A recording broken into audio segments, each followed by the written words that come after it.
Hi everyone.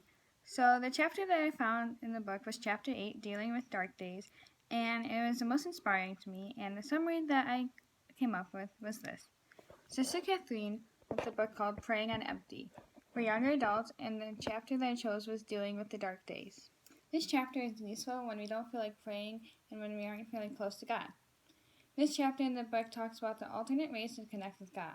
For instance, writing a letter to Jesus and writing Jesus' response and connecting with the spiritual director.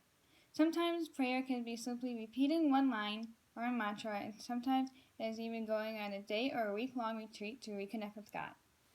So for my interviewing process, I interviewed my mom. She is an avid reader and a lifelong Christian. So here she is. Hi, Mom.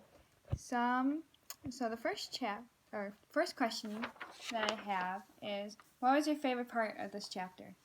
My favorite part of the chapter are suggestions on how to pray other than the traditional way of praying, like on your knees and praying silently. Good. How did the chapter influence you? Reading this chapter reminded me to pray even when it's difficult to do so. Was there anything inspiring and interesting about this chapter?